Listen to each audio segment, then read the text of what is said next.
Hi friends, అందరికీ నమస్కారం. అంజలి కథలకి స్వాగతం. ఈరోజు చందమామ కథ పేరు ఉపకారికి అపకారం. ఈ కథను రచించిన వారు వసుంధర గారు. ఒకానొకప్పుడు కూనవరం అనే గ్రామంలో సీనయ్య అనేవాడు ఉండేవాడు. వాడికి సొంత ఇల్లు లేదు, కుంట పొలం కూడా లేదు. ఎవరిదో 4 ఎకరాల పొలం కౌలుకు చేసుకుని రోజులు గడుపుతున్నాడు. సీనయ్యకు వాడి భార్య సీనమ్మకు అప్పు చేసి పప్పుకూడు తినే అలవాటు ఉన్నది. అందువలన సీనయ్యకు గ్రామం నిండా అప్పులే. ఒక రోజున సీనమ్మ భర్తతో, రెక్కాడితే గాని డొక్కాడకుండా ఈ ఊళ్ళో ఎన్నాళ్ళుంటాము? ఈ ఊరు మనకు వచ్చి రాలేదు. నగరంలో మా అన్నయ్య ఉన్నాడు. ఒక 100 వరహాలు తీసుకుని వాడి వద్దకు వెళితే ఆ డబ్బు అధికారులకు లంచంగా ఇచ్చి నీకేదైనా జీవనోపాధి చూపిస్తాడు. అప్పుడు ఏ బాధ లేకుండా నెల నెలా వచ్చే జీతంతో హాయిగా బతకొచ్చు అని చెప్పింది.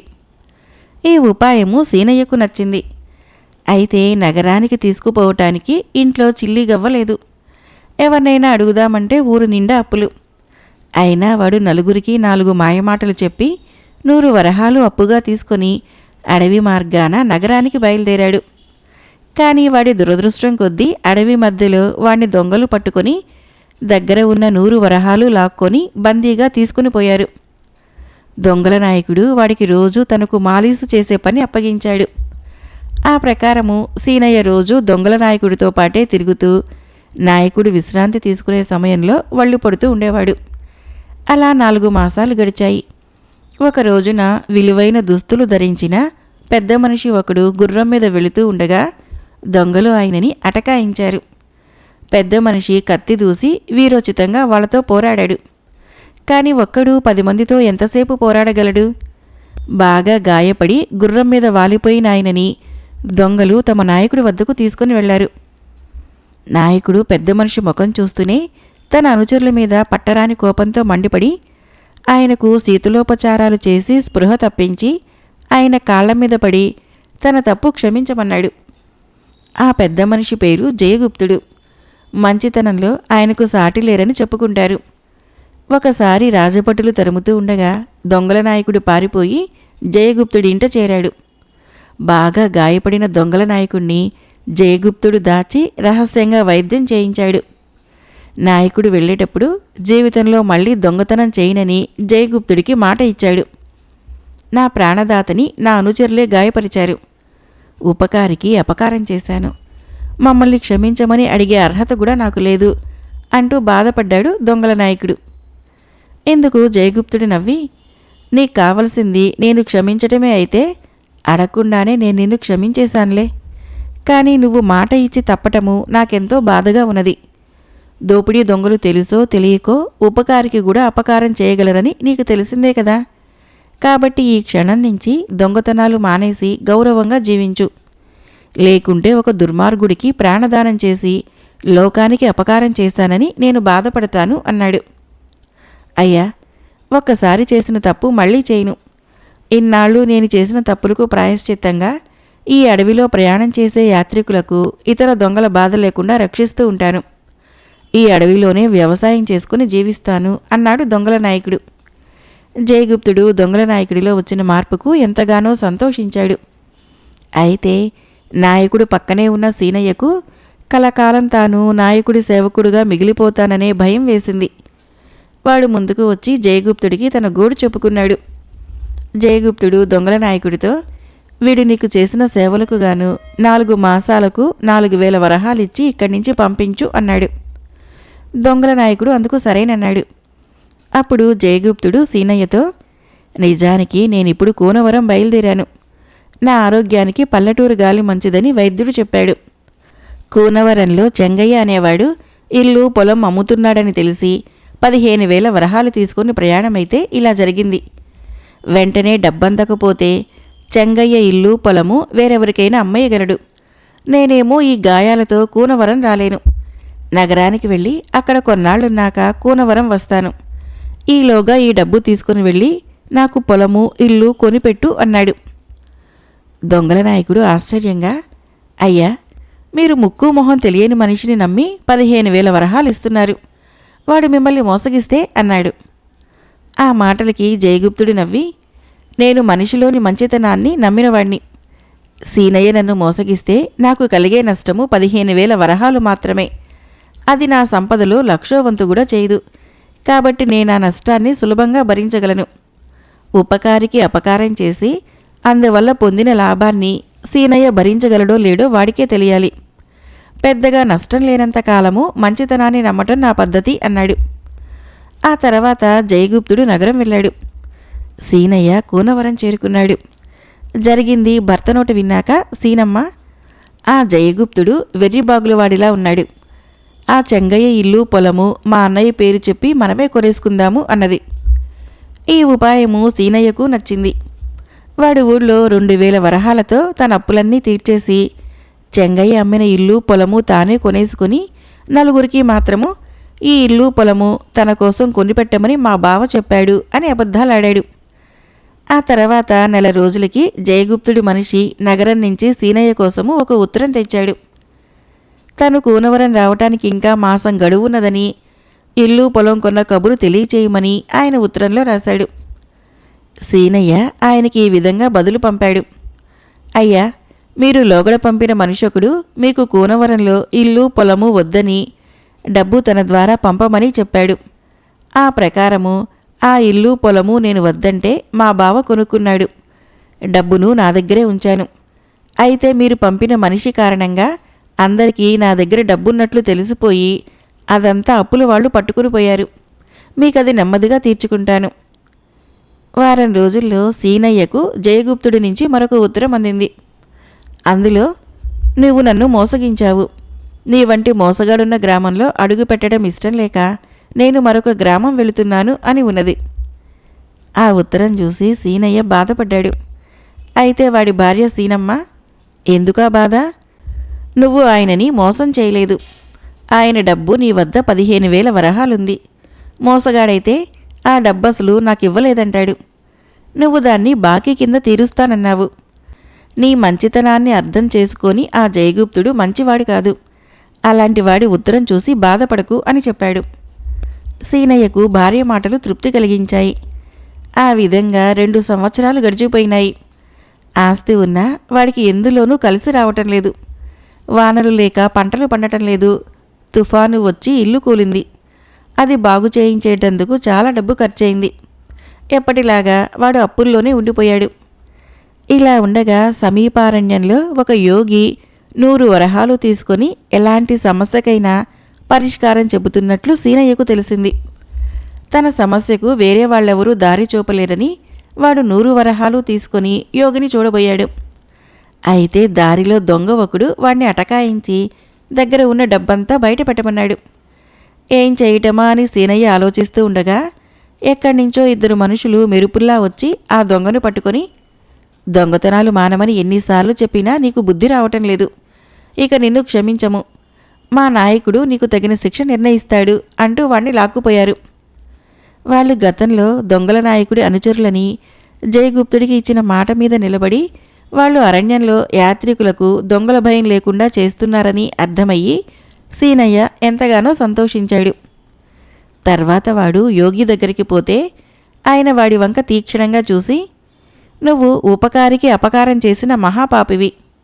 వెళ్ళి ఆ ఉపకారిని క్షమాభిక్ష వేడుకునేదాకా నీకు మోక్షం లేదు అని చెప్పాడు.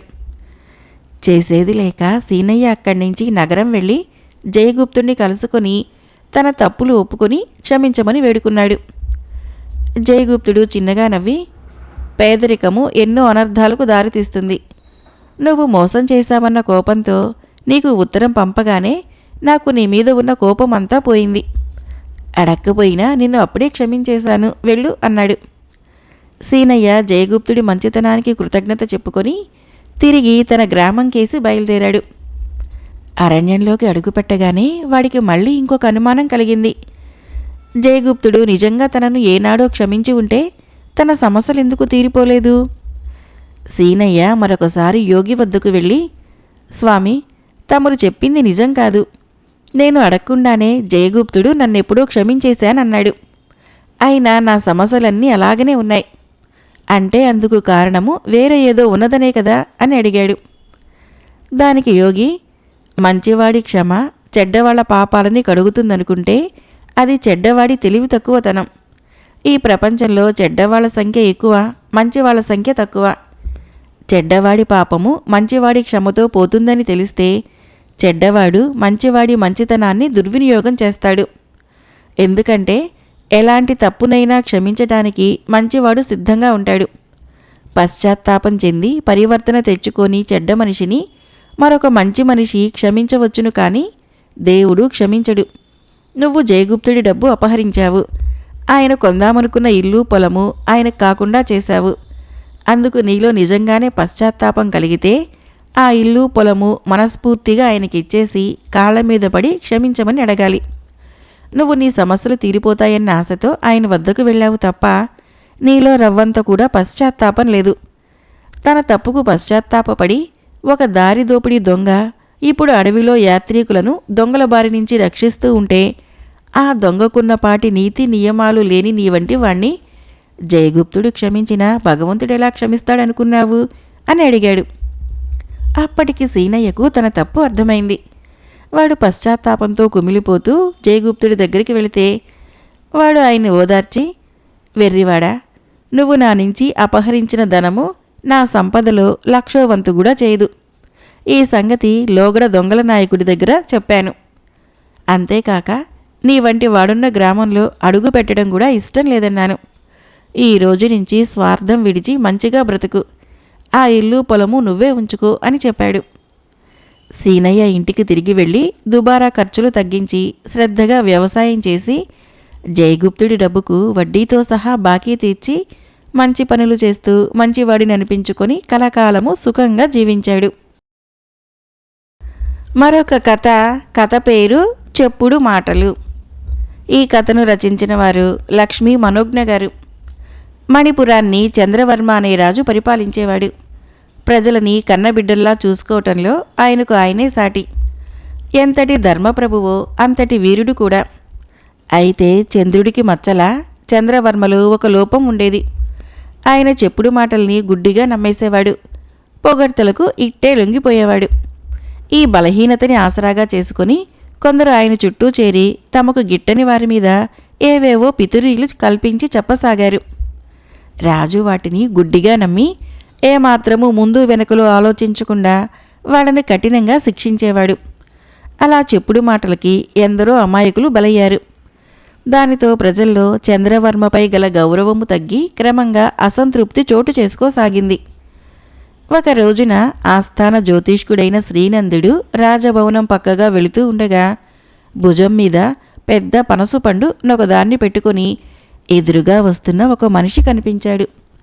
శ్రీనందుడు అతన్ని ఆపి, ఏమయ్యా, చాలా పెద్ద పనసపండులా ఉందే, బాగా పండినట్టు కూడా ఉంది, ఎవరి కోసం తీసుకుపోతున్నావేమిటి అని ప్రశ్నించాడు. శ్రీనందుడెవరో ఆ మనిషి ఎరగడు. అతడు శ్రీనందుడితో, బాబు, ఇది నా తోటలో కాసిన తొలిపండు. రాజు దేవుడితో సమానమంటారు కదా, తొలిపండును ఆయనకే సమర్పించుకుందామని వెళుతున్నాను అన్నాడు. అలాగా, మంచిది. అయితే ఇంతకు నిన్నెందుకు ఆపానో చెప్పనేలేదు. ఎదురుగా వస్తున్న నీ ముఖంలోకి పరీక్షగా చూశాను. ఈ దేశానికి రాజు కాదగిన లక్షణాలన్నీ నీలో పుష్కలంగా ఉన్నట్లు గమనించాను. ఏదో ఒకనాడు నువ్వు ఈ దేశానికి రాజువు కాగలవని నా నమ్మకం. ఆ విషయం చెప్పాలని నిన్నాపాను. మరి వస్తా అంటూ శ్రీనందుడు ముందుకు కదిలాడు. ఈ మాటలు రాజభవనం పైన చల్లగాలి కోసం పచార్లు చేస్తున్న రాజు చంద్రవర్మ చెవిలో పడ్డాయి. శ్రీనందుడు చెప్పింది విని ఆయనకెంతో ఆశ్చర్యం కలిగింది. అది ఒక గొప్ప జ్యోతిష్కుడే ఈ మాట చెప్పాడంటే అందులో నిజం లేకపోదనిపించి ఆయన ఏం జరుగుతుందో చూడాలన్న ఉత్సాహంతో చాటుగా ఉండి గమనించసాగాడు. శ్రీనందుడి మాటలు వినగానే సహజంగానే రైతు కళ్ళు మెరిశాయి. అతను వెళ్ళిపోతున్న శ్రీనందుడి వెంటపడి ఆపి, అయ్యా, నన్ను గురించి ఇలా ఎందుకన్నారో కాస్త వివరంగా చెప్పండి అని కోరాడు. చెప్పడానికి అభ్యంతరం ఏమీ లేదు, కానీ ఉచితంగా నేనెందుకు చెప్పాలి అని అడిగాడు శ్రీనందుడు. తనలో రాజు కాదగినంత గొప్ప లక్షణం ఏమిటో తెలుసుకోవాలన్న ఆతృతలో ఆ రైతు తను రాజదర్శనానికి బయలుదేరిన విషయం పూర్తిగా మర్చిపోయి తన దగ్గర ఉన్న పనసపండును శ్రీనందుడి చేతిలో పెడుతూ, అయ్యా, నేను చాలా పేదవాణ్ణి. ఈ పండు తప్ప ప్రస్తుతం నా దగ్గర చిల్లి గవ్వ కూడా లేదు. ఈ చిన్న కానుకను స్వీకరించి ఇకనైనా చెప్పండి, నాలో తమకు కనిపించిన అంత గొప్ప రాజలక్షణాలేమిటి? తమరు చెబితే వినాలని తహతహలాడిపోతున్నాను అన్నాడు ప్రాధేయపడుతూ. ఇందుకు శ్రీనందుడు చిన్నగా నవ్వి, నేనెవరో నీకు తెలుసా అని అడిగాడు. ఓహో, తెలియదు. తమని ఏనాడూ చూసిన గుర్తు కూడా లేదు అన్నాడు రైతు. అది సంగతి. ఇప్పటి వరకు నేనెవరినో కూడా నీకు తెలియదు.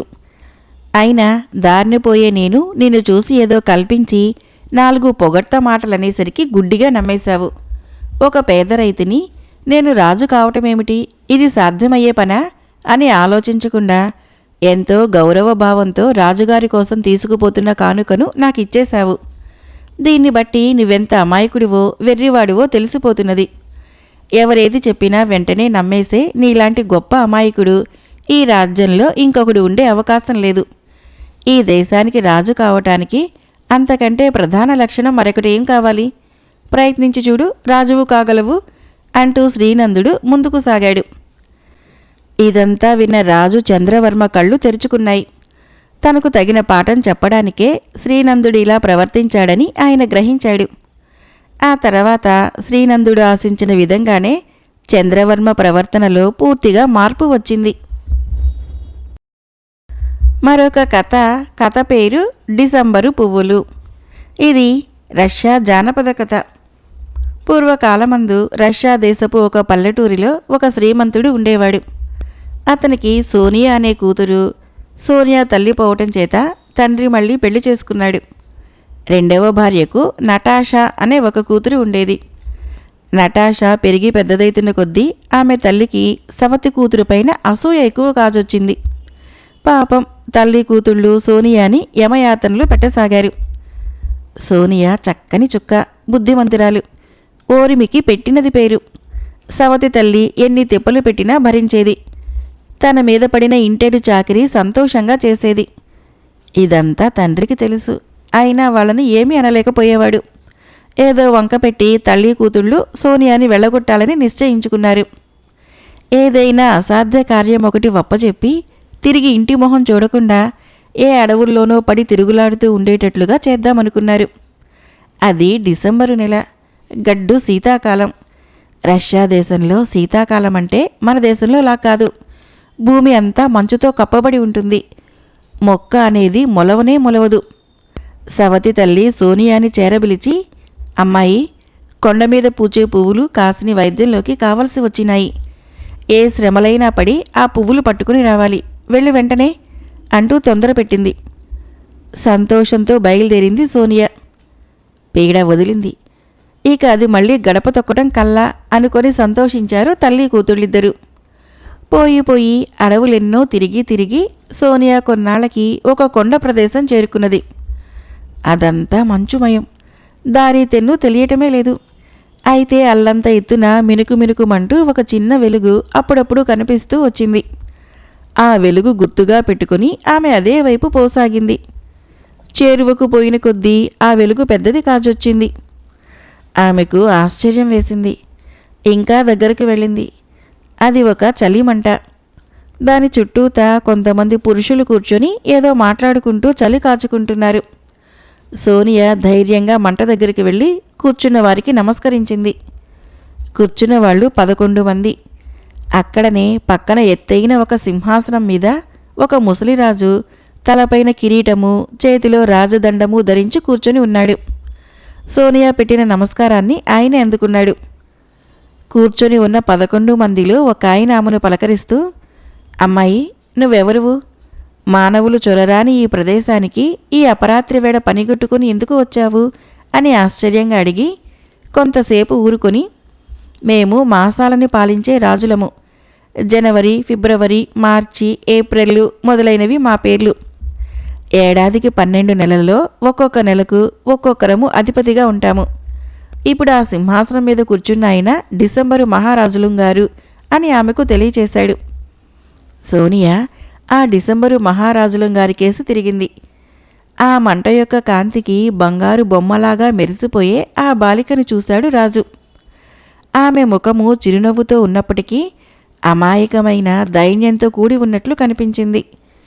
దయనీయమైన ఆమె చరిత్ర వినటంతోనే డిసెంబరు రాజు ఆమెను ఓదారుస్తూ తాను గద్దె దిగి మంట వద్ద కూర్చొని ఉన్న జూన్ రాజును సింహాసనం ఎక్కమన్నాడు. జూన్ రాజు గద్దె మీద కూర్చొని ఆజ్ఞాపూర్వకంగా ఒక్కసారి దండం ఊపేసరికల్లా కొండమీది మంచు త్రుటిలో కరిగిపోయింది. చూస్తూ ఉండగానే భూమి అంతా పచ్చగా కనుపండుగగా కనిపించింది. మొక్కలు మొలిచినాయి, చేలు పండినాయి, పూల మొక్కలు పుష్పించినాయి, చెట్లు కాయలతో నిండిపోయినాయి. రాజు అనుమతి పైన సోనియా అపరిమితమైన సంతోషంతో ఒడి నిండా కావలసినన్ని పూలు కోసుకున్నది. పువ్వులు సృష్టించి ఇవ్వటమే కాకుండా ఇంటికి వెళ్లే వరకు అవి వాడిపోకుండా ఉండేటట్లు కూడా రాజు వరం ఇచ్చాడు. సోనియా కోరిక నెరవేర్చటంతోనే జూన్ రాజు గద్దె దిగి మళ్లీ చలిమంట వద్దకు పోయాడు. అప్పుడు డిసెంబరు మహారాజులుంగారు యథాప్రకారము గద్దె ఎక్కాడు. జూన్ రాజు గద్దె దిగటంతోనే మొక్క మూడు మాయమైనాయి. డిసెంబర్ రాజు ఎక్కటంతోనే మళ్లీ కొండలన్నీ మంచుతో ఘనీభవించినాయి. 12 రాజులకు సోనియా కృతజ్ఞత తెలిపి సెలవు తీసుకుని వెళ్ళిపోయి ఇల్లు చేరుకుంది. సోనియా కంటబడేసరికల్లా తల్లి కూతుళ్లకు అమితమైన ఆశ్చర్యం కలిగింది. ఆమె తిరిగి వస్తుందని వాళ్ళు కలలో కూడా తలచలేదు. పైగా ఆ కాలంలో పువ్వులు పుట్టించుకువచ్చి కేవలము ఒక అసాధ్య కార్యాన్ని సాధించుకువచ్చిన ఆమె ప్రజ్ఞకు మరీ ఆశ్చర్యం పొందారు. అంతేకాదు ఆమె పైన అసూయ చెందారు. ఈ పువ్వులు ఎక్కడ పుట్టించుకొని వచ్చావు చెప్పు అని వాళ్ళు గద్దించారు. జరిగిందంతా పూసగుచ్చినట్లు చెప్పింది సోనియా. అపురూపమైన ఈ పువ్వులను తీసుకుని వద్దామని నటాషా కూడా బయలుదేరింది. శ్రమపడి కొండ ప్రదేశం చేరుకుంది. ఈమెకు కొండ మీద వెలుగు మంట చుట్టూ కూర్చొని ఉన్న రాజులు కనిపించారు. అందులో ఒక రాజు ఆమెని పలకరించాడు. అందుకామె కోపంగా, పోవయ్యా పెద్ద మనిషి, నా గొడవ నీకెందుకు అనేసి తన దారిన పోబోయింది. 4 అడుగులు వేసిందో లేదో రాజు దండం తిప్పేసరికి దబదబా మంచు పెళ్లలు మీద పడి మరి ఆనవాలు లేకుండా ఆమె కప్పబడిపోయింది. కూతురు కోసము ఆత్రంతో ఎదురు చూసింది తల్లి. ఎన్నాళ్లకు రాకపోవడంతో తానే బయలుదేరింది. ఈమె కూడా శ్రమలు పడి కొండ చేరుకుంది. రాజులు వేసిన కుశల ప్రశ్నలకు ఈమె కూడా వికటంగానే జవాబులు చెప్పేసరికి కూతురుకు పట్టిన గతే తల్లికి పట్టింది. తల్లి కూతుళ్ళు తిరిగి రాకపోవడంతో సోనియాకు కలవరం పుట్టింది. ఆమె మళ్లీ మంచు కొండల వద్దకు పోగా ఆ రాజుల వలన జరిగిన సంగతి అంతా తెలిసింది. సోనియా తన మాట మంచితనంతో వారి మనసులు కరిగించి సవతి తల్లిని నటాషాను బతికించుకున్నది. జూన్ మాసంలో పూయవలసిన పువ్వులని ప్రత్యేకంగా సోనియా కోసము డిసెంబరు నెలలోనే సృష్టించి ఇచ్చిన జూన్ మహారాజు ఆజ్ఞ ప్రకారము ఆ పువ్వులకి డిసెంబరు పువ్వులనే పేరు శాశ్వతంగా నిలిచిపోయింది. మరొక కథ పేరు కళావతి. యుగాంతం కాగానే ప్రళయం సంభవించింది. సృష్టి నామరూపాలు లేకుండా పోతోంది. అప్పుడు శివుడు తాండవ నృత్యం ప్రారంభించాడు. ఆయన పాదాలు భూమిని కంపింపచేశాయి. జటాజూటము బ్రహ్మాండానికి చెంపబెట్టయింది. ఉచ్ఛ్వాస నిశ్వాసాలు పర్వతాలని గాలిలోకి తేల్చగా అవి ఒకదానికొకటి తాకి ముక్కలయ్యాయి. శివుడి ఢమరుకనాదానికి సముద్రాలు ఉప్పొంగి ప్రకృతిని జలమయం చేశాయి. కాసేపటికి శివుడు అలసిపోయి నృత్యాన్ని ఆపాడు. అప్పుడు విపరీతంగా దాహం వేసింది. ఎటు చూసినా సముద్రపు నీరే. వెదకగా ఆయనకు కాశీనగరం ఒక్కటే జలమయం కాకుండా కనపడింది. శివుడు కాశీనగరంలోకి ప్రవేశించి తన ప్రతిరూపమైన విశ్వేశ్వర శ్రీ మన్మహాదేవుని నిర్మల జ్యోతిర్మయ లింగాన్ని చూశాడు. ఆ విగ్రహం ముందాయన తన శూలాన్ని నేల మీద గుచ్చాడు. అప్పుడు 7 పాతాళాల నుంచి నీరు పైకెగసి ఆకాశాన్నంటే వెండి ధారలతో శివలింగాన్ని అభిషేకించింది. ఆ సమయంలో పంచాక్షరి పంచబ్రహ్మ శతరుద్రీయ ప్రణవఘోష నలుదిక్కులా ప్రతిధ్వనించింది. శివుడా అభిషేక జలాన్ని తాగి దాహబాధని తొలగించుకున్నాడు. సృష్టి పునఃప్రారంభమయ్యాక కాశీలో ఏర్పడిన ఆ నీటి మడుగు జ్ఞానవాపికా తీర్థమని పేరుకెక్కింది. జ్ఞానవాపికా తీర్థానికి సమీపంలో హరిస్వామి అనే బ్రాహ్మణుడు ఉండేవాడు. ఆయనకు సుశీల అనే అందాల రాశి కూతురుగా పుట్టింది. సుశీల పరమభక్తురాలు. చిన్నతనం నుంచి ఆమె ప్రతిరోజు జ్ఞానవాపికా తీర్థంలో స్నానం చేసి ఆ తర్వాత అందంగా అలంకరించుకొని వచ్చి శివునికి పూజలు చేసేది. ఆమె విశ్వనాథుని కళ్యాణ మండపాన్ని రకరకాల రంగురంగుల ముగ్గులతో అలంకరించేది. అక్కడికి వచ్చిన వారందరూ ఆమెను చూసి అబ్బురపడి ఆమె అందం గురించి చెప్పుకునేవారు. వయసు వస్తున్న కొద్దీ సుశీల అందము పెరగసాగింది. ఒకరోజు రాత్రి ఆమెకి ఇంట్లో ఉక్కగా అనిపించి మంచాన్ని ఆరు బయట వేసుకుంది. అప్పుడు పిండి చల్లిన విధంగా నిండు వెన్నెల కురుస్తోంది. సుశీల మంచం మీద పడుకొని నిద్రపోయింది. ఆ సమయంలో విద్యాధరుడొకడు ఆకాశంలో ఎగురుతూ సుశీలను చూసి ఆమె అందానికి ఆకర్షితుడై నేల మీదకు దిగాడు. ఆదమరిచి నిర్మలంగా నిద్రపోతున్న సుశీలకు నిద్రాభంగం చేయటం ఇష్టం లేక ఆమెను చప్పుడు చేయకుండా మంచం సమేతంగా ఎత్తుకొని ఎగురుకుంటూ మలయ పర్వతం చేరుకొని అక్కడ ఆ మంచం దించాడు. అప్పుడు విద్యున్మాలి అనే రాక్షసుడు ఆ దృశ్యం చూసి సుశీలని తనకు అప్పచెప్పమన్నాడు. విద్యాధరుడు ఒప్పుకోలేదు. ఇద్దరికీ పెద్ద యుద్ధం జరిగింది. చివరకు ఇద్దరూ వీరమరణం చెందారు. ఇదంతా చూసిన సుశీల తొలిసారిగా ప్రేమతో తనను తాకిన విద్యాధరుణ్ణి తన భర్తగా భావించింది. అందుకని ఆమె చితిపేర్చుకొని, ఓ విశ్వేశ్వర దేవా, జ్ఞానవాపికా తీర్థంలోని నిత్యం స్నానం చేసిన నా పూజల్లో ఏదో లోటు రావటం వలన ఈరోజు నాకు ఈ గతి పట్టింది. భర్త లేకుండా కాశీనగరానికి తిరిగి రాలేను. నా తండ్రికి ముఖం చూపలేను. నా తండ్రి తన బంధువర్గంతో కలకాలము సుఖంగా ఉండేలా దీవించు. నేను సహగమనం చేస్తున్నాను. జ్ఞానవాపికా తీర్థంలో స్నానమాడి నీ కళ్యాణ మండపంలో ముగ్గులు పెట్టిన ఫలితముంటే ఈ విద్యాధరుణ్ణే వచ్చే జన్మలో నా భర్తగా అనుగ్రహించు అని చితిమంటలకు ఆహుతైపోయింది. వీరమరణం చెందిన విద్యున్మాలి వీరస్వర్గం లభించి సుఖంగా ఉన్నాడు. కానీ సుశీల కోరిక కారణంగా విద్యాధరుడు మలయకేతుడు అనే పేరుతో మళ్లీ జన్మ ఎత్తాడు. కళావతి అనే పేరుతో పునర్జన్మ లభించిన సుశీలనోతడు పెళ్లి చేసుకున్నాడు. కళావతి శివభక్తురాలు. ఆమె శైవ సంబంధమైన రుద్రాక్షమాలలు ధరించి నిత్యము శివ పూజలు చేస్తూ ఉండేది. ఒక రోజున ఆ దంపతుల ఇంటికి చిత్రకారుడొకడొచ్చాడు. ఆ దంపతులు వాడిని విశేషాలు అడిగితే వాడు తన వద్ద ఉన్న చిత్రపటాన్నొకటి చూపించి అది కాశీనగరమని చెప్పాడు. అంతే, ఆ చిత్రం చూస్తూనే కళావతి పూనకం వచ్చిన దానిలా ఊగిపోతూ కళ్ళు మూసుకొని కాశీనగరాన్ని వర్ణించసాగింది. ప్రత్యక్షంగా చూసినట్లుగా కాశీనగరంలోని వీధి వీధిని వర్ణించి అక్కడి దేవతామూర్తుల గురించి పేరు పేరున అవతార విశేషాలు చెప్పింది. ఆ చిత్రపటంలో జ్ఞానవాపిక తీర్థాన్ని గుర్తించగానే ఆమెకు పూర్వజన్మ జ్ఞాపకం వచ్చింది. ఆమె తన కథను చెప్పి తనకు కాశీనగరం వెళ్లాలనే కోరికగా ఉన్నట్టు చెప్పింది. మలయకేతుడు కళావతిని తీసుకుని కాశీనగరం వెళ్ళాడు. జ్ఞానవాపికా తీర్థం చూడగానే విద్యాధరుడికి కూడా పూర్వజన్మ గుర్తుకు వచ్చి, నీ పూజాఫలం కారణంగా నిన్ను భార్యగా పొందాలన్న నా కోరిక తీరింది అని కళావతిని మెచ్చుకున్నాడు. ఆ దంపతులు కొన్నాళ్లు ఆ నగరంలోనే ఉండిపోయారు. మలయకేతుడు జ్ఞానవాపికా తీర్థంలో తపస్సు చేసి తిరిగి విద్యాధరుడై కళావతితో సహా తన లోకానికి వెళ్ళిపోయాడు. మరొక చిన్న కథ పేరు వ్యాపార సరళి. ఈ కథను రచించిన వారు ఎం నాగరాజు గారు. చలపతికి ఆనందుడు, వసంతుడు ఇద్దరే కొడుకులు. ఇద్దరిలోకి ఆనందుడు నిదానస్తుడు, తెలివైనవాడు, మంచివాడు. వసంతుడికి తొందర, ధనాశ ఎక్కువ, కాస్త వక్రబుద్ధి కూడాను. కొన్నాళ్ళకి చలపతి బాగా ముసలివాడయ్యాడు. ఆయన కొడుకులిద్దరినీ దగ్గరగా పిలిచి, నాయన్లారా, ఐకమత్యమే బలం.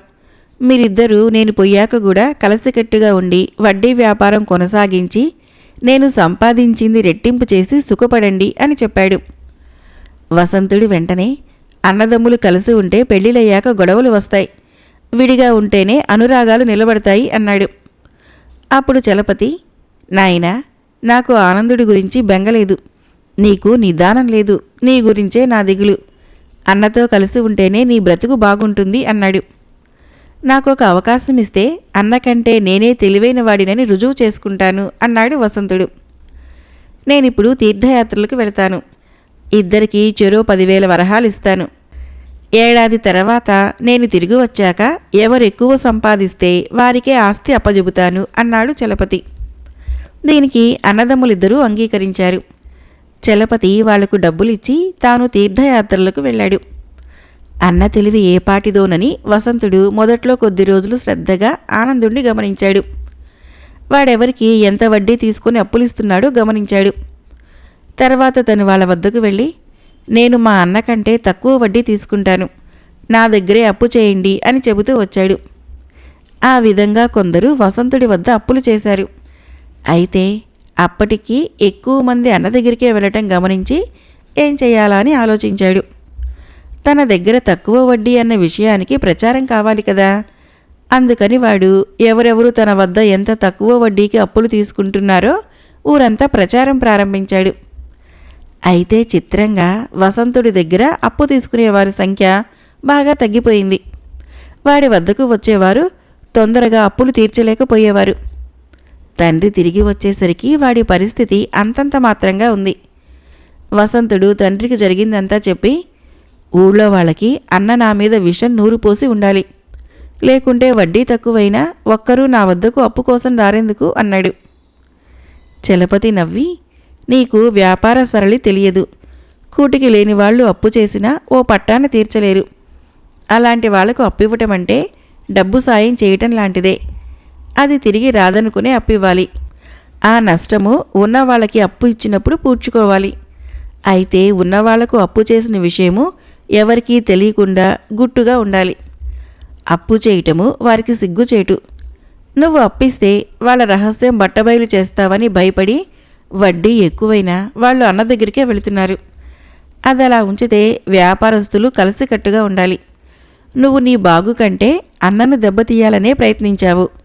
అందువల్ల ముందుగా నువ్వే నష్టపోయావు.